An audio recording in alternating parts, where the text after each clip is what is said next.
slightly creepy, but I can dig it.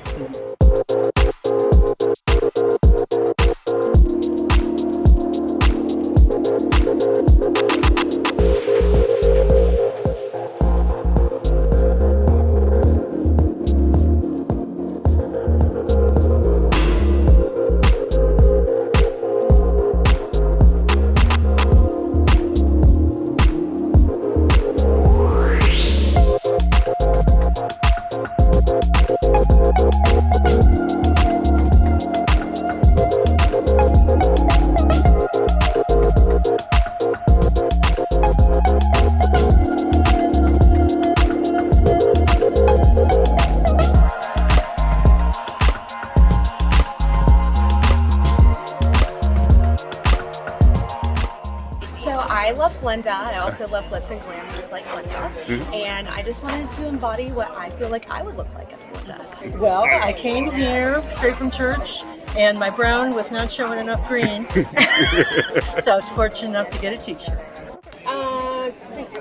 Cynthia Erivo in the green. I just don't want to be a witch. Oh, okay. So I just gave her props with the color. Okay, and then how Good witch, bad witch. So I did a blend of the pink and the green together. I thought I would turn it together, kind of marry them both, because I really like both characters. Yeah. Because I'm a little wicked. Okay. So I chose to be the wicked witch. Okay. This is the Oz, the almighty Oz. Green. Got to be seen in green. Yes, absolutely. So definitely Ariana, like that's why I have my ponytail. And then obviously the pink. Yeah, so same thing. Ariana have the pink. I have my little ponytail. I got mine clipped, but you know, yeah. So Glinda, Glinda today. Right. You found these shirts online. I did find these shirts online. And we're very excited about this movie, so we wanted to wear merch and we wanted to match. Yes, and we really believe in the like friendship of the movie. So yeah, very deep. And why did you go with Glinda and why did you go with Elphaba? Because I'm blonde. And I'm brunette, you see. Unusually and exceedingly peculiar and altogether quite impossible to describe. Yes, and you're just blonde. I was looking forward to come see this because I always wanted to see the play, and I just happened to be on Facebook, and I seen my line sister with this wicked shirt, and I said, oh, I like that. And I said, well, let me go and send her a message, and she told me where she got it from. I ran out the house immediately and got me and my crew, right? She had us on the phone beside you. So we are rocking it today, which is great. So that inspired it.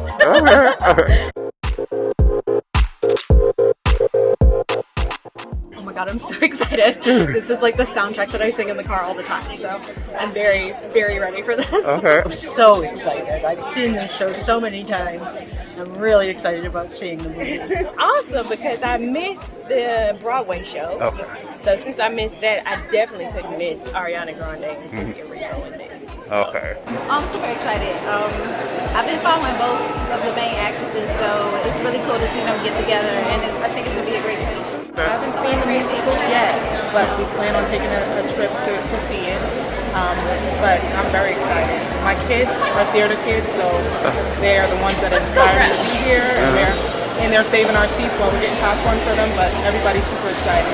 Well, I think I've seen like kind of like all of the aspects of the movie. So, yeah, and then I love Cynthia Erivo. Yeah, awesome. So I'm super excited. I've always loved Wicked. Wizard of Oz, The Wiz. Yeah, I co-directed The Wiz in high school. So this whole universe is just a big deal for me. So I'm super excited. Yeah, it's great. I'm like so excited. I saw Wicked on Off-Broadway and fell in love. I'm just so in love with like witches and like magical things. So yeah. I love Wicked. I've seen it 3 times on stage. So I'm thrilled about this. I think there was no better choice than Cynthia Erivo. So I used to go to theater conference when I was in high school, and we would listen to the entire cast album on the way down and like see it and belt it out in the car. And I am very excited for Ariana Grande to get her first Oscar nomination. Can't wait. I love Wicked. It was like kind of a staple of my childhood. I'm a classic theater kid, and I felt like Elphaba was one of the first characters I really related to, so I'm just really thrilled. I grew up with the original, and then of course the Wiz and all of the different offshoots, so I'm really looking forward to seeing this one. Same here for me. I grew up with them all, and Wiz is my favorite. I like The Wizard of Oz, but I'm looking forward to seeing this too. Okay. Really big on musicals and Broadways in that way. Usually don't watch them on the big screen, so I'm giving this a shot because I really liked The Greatest Showman. Yeah. And that was one of the musicals that I actually saw on screen. Right. But all the other musicals that I see, like The Lion King or all of that, has been actually at the Fox Theater or on Broadway in New York. So Awesome. Thank you. Thank you. Awesome. Thank you guys. Thank you. Thank you. Bye.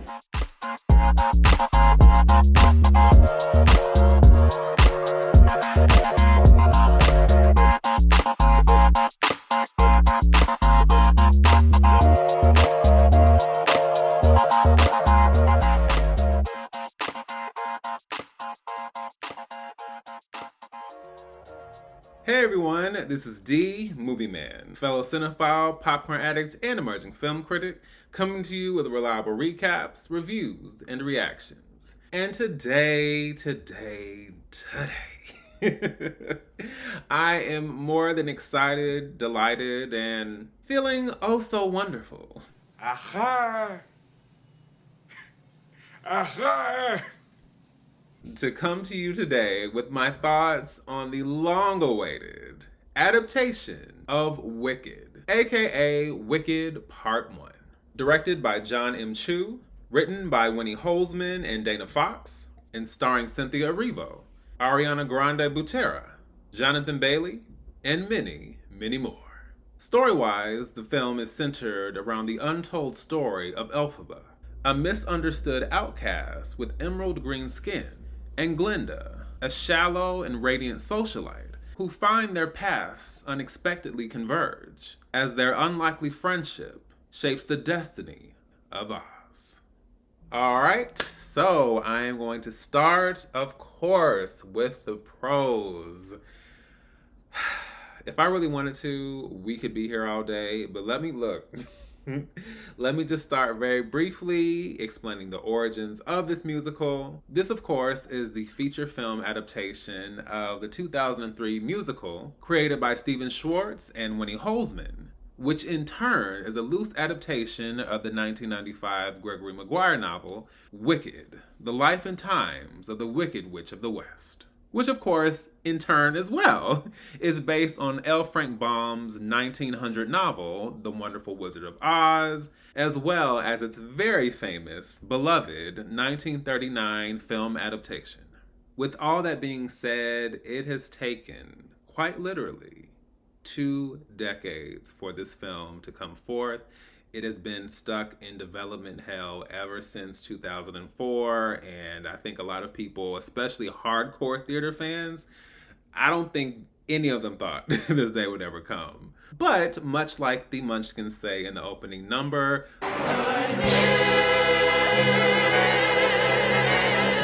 we are here, we are finally here, and naturally, as someone who never had the chance to see the musical during its initial Broadway run, and didn't see the actual musical on stage until 2019, it has really been a journey myself, appreciating the musical and just wanting to have that experience and having it be delayed for some time. But ultimately, I was very excited for this, and especially after seeing the musical for myself. I will say, like many, I was somewhat confused by the initial casting announcement of Cynthia Erivo and Ariana Grande, just because it just seemed like such an odd, random pairing. Mind you, I wasn't even coming to it with this hardcore theater purist mindset, because I've seen how that goes, and so I'm not on that level, but just having been able to see the musical for myself, I was just kind of like, okay, I guess. Seems kind of odd. But in the end, I always have hope, and I always give people the benefit of the doubt. And so I trusted that if these two were chosen, it had to be for a reason. And of course, as we got more casting announcements, I was kind of like, okay, this is shaping up to be something really solid. And of course, Jon M with his own experience with musical style film, as well as an adaptation of a stage musical, In the Heights, I was really intrigued to see how that was going to be handled and if this could finally come together after so many years. And I am very, very happy to say that it did. It did in so many ways I wasn't expecting. And I would first and foremost give all the kudos, all the love. And I don't know what else there is to say. But Cynthia Erivo and Ariana Grande could not have been better choices for the role. And I know there will always be people who disagree, but man, they blew this out the water. Knocked it out the park. Like, I don't know how many other phrases and ways I can say it, but wow. And just from the trailer, I kind of got the feeling that they had captured a lot of this. But I have to say, what really impressed me about the performances were the subtleties. Even before we get into the more dramatic, intense, quirky, over the top aspects of the story, there were just these moments where the characters would do something with their eye movements, with their facial expressions, the way that their body language was. It just felt like they were really embodying these characters in a way that didn't feel stagey or theatrical, ironically enough, but it felt very grounded. And this is a world where we have witches and animals that can speak and magic and a character with green skin and so much more. But they actually managed to tap into the humanity in those characters and the deeper emotion behind them. And I think that was the ticket. That's what brought it together for me. And mind you, had it been a little less resonant on the emotional side of things, it still would have worked. There's still a solid story here with great songs, great choreography, so on and so forth. But there were just these moments where you see them individually and as a unit, and the two of them are dynamic. And the fact that those performances reach past all the CGI and all the impressive visuals, costume design, and all that to really focus on the core of the story of the unprecedented impact of this friendship, this unlikely friendship, and what that means for these two people, how it changes them, how it changes their worldview, and how it changes eventually the destiny of Oz. I also have to say that the costuming, the production design, the set design, phenomenal. I loved it. And I have to say that when it comes down to the practicality of so much that was done here, I know people are going to focus on the CGI and say, it's a CGI fest and da-da-da-da-da. I get that, but there is a lot of practicality here, and it's very evident in the sets, and just there's enough going on here where you still feel Shiz is a real place. You feel Oz is a real place. Like, you feel it. It's not just like nothing but green screen. It's enough there. Not even enough. There's so much more there that is impressive and draws your eye, and I was enraptured. I have to say, I was enraptured the entire time. I think the musical numbers, we all have our favorites. I have to say one that I did not see coming. I didn't know I was going to love it because, of course, there's not really any songs in Wicked that I don't like, but it always hits differently after I see it the first time and then listen to the songs again and again on the soundtracks. And so I never really got the chance to do that. I've heard songs here and there, and I've heard a lot of the songs on the soundtrack, but I knew I liked Dancing Through Life, but Jonathan Bailey as Fiyero, Dancing Through Life, that was the showstopper for me. And that's not a knock to any other sequence, especially Defying Gravity, but that was, because here's the thing, Defying Gravity, we know that's the showstopper. That's the obvious one. It's like, that's going to always like hit you where it needs to. But Dancing Through Life, which is a good song anyway, just the entire design of that, Jonathan Bailey's singing, his embodiment of Fiyero, the entire design with the rotating, I should say, bookshelves and the characters falling in line and the excitement and the energy, that's when I was like, I already knew I was loving this. But that was I feel like with every musical experience, there's the one song or the one set piece, the one musical sequence that pulls me in like, oh yeah, you're here to stay. Within the Heights, it was No Me Diga. And here it is Dancing Through Life. That is the one. I loved it so much. I loved every minute. And Jonathan Bailey, I was already a fan of his, of course, because of Bridgerton and of course me doing my recaps of those. Feel free to check those out if you're new to the channel and haven't seen those. Yeah, sure. Awesome. But yes, this, along with the cast, Michelle Yeoh, Jeff Goldblum, this was just so impressive. It really was. It's such a time. I will also say that for this film to be 2 hours and 40 minutes, it flew by. You couldn't tell me that this was a 2 hour and 40-minute movie. And I'm already someone who enjoys a nice long movie as long as you have the pacing together. But this, ironically, although I know certain elements were added to it and pulled from the book even, I was so shocked that it didn't feel in some way any longer than Act 1 of the Wicked stage musical. It's just like, how do you have almost 3 hours and I just sit there and this flies by? I was like, it's over already?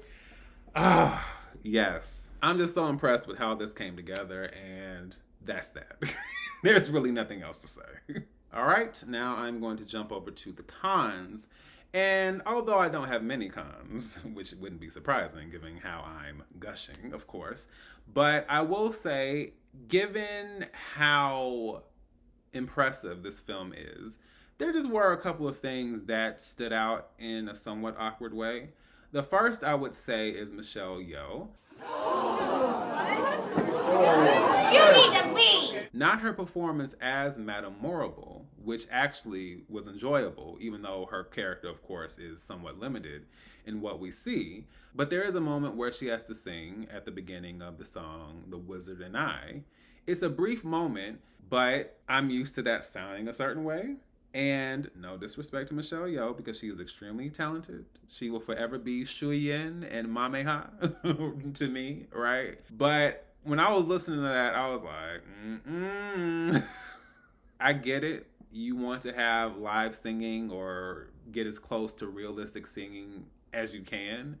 But I honestly wish that they would have either just had her speak the lines or just dub the voice. I know that's like, dub. Or just have someone that could sound closer to her voice, a la introducing Dorothy Dandridge and Halle Berry. It's okay because the majority of the song is about Elphaba and Cynthia Erivo taking over singing-wise. But yeah, when that moment popped up, I was just like, somebody should have figured something out, because it wasn't great, to be honest. I will also say, given how massive this budget is and how so much of it is going to the costume design, the set design, production design, all of that, I will say the CGI in comparison is kind of spotty. Now, look, if you are familiar with this channel, if you are familiar with my commentary, then you know where I stand when it comes to CGI. Yes, I have my issues with it. Yes, I'm very old school, but I can appreciate it and I try not to be too hard on it. And really, for the most part, it's fine. But I will say, in comparison, because we get so much practicality, I thought there were a lot of moments where the CGI just was a little off to me. It wasn't horrible, but I found it to be such a weird contrast to the practicality that we see. And I think part of the issue was that maybe it was just my screen, but the CGI almost seemed unfocused, blurry. It wasn't like sharp. It wasn't like pristine. There was something a little unwieldy about it. You can see where the money went. And even though the money obviously was invested into the CGI, I don't think the CGI is quite where it could have been, considering the money that was invested into this. And that actually may be why so much money went everywhere else. It's just like, look, we got to cut some corners somewhere. So another example of that is with Defying Gravity. I think it's still a very impactful scene and moment, But I think with the visual aesthetic on the stage, and I think because there's such a simplicity to that scene, it's simply Elphaba and Glinda. It's eventually the soldiers. And then we shift to Elphaba rising into the sky with this massive black cloak and the lights. But it's very dialed down. It's just black and it's a little bit of green, and then we have the lights shining in the background, and that's it. And I think in comparison to that, this version of it felt a little more distracting. Of course, we have to find a way to execute that in a way that's still interesting, but I found, to me, it was a little tough getting past what I was used to on the stage, and I think it's another example of how some things can translate somewhat awkwardly to the big screen. So I'm going to give Wicked Part 1 an A-. This did it for me. This did it for me. This did it for me. Okay? This was my last big hype train, yes, yes, yes, please deliver type of movie for 2024, and it didn't let me down. But I said that fall is my season, and it has delivered. Not just with this film, but just as far as the overall excitement, this came through. This was the one that I was hoping would give me everything I needed, and it did. And even with my nitpicks, I would see this multiple times over. I'm probably going to see it. I already set up a hangout with one of my friends for us to go to the theater and watch this, and I'm probably going to rope in a couple more people as well. So look, this is it for me. This is it. I love it. I love it. Such an awesome time, and I'm glad that 2020 once again. Yes, I am glad. I'm so glad that 2024 did not let me down. I'm very, very grateful, and I cannot wait to hear everyone's thoughts on this film because it drops, yes, this Friday, November 22nd. You guys, of course, feel free to check it out. Leave your thoughts below and let me know what you think. So, once again, this is Dmovieman signing off, and I'll see you at the movies.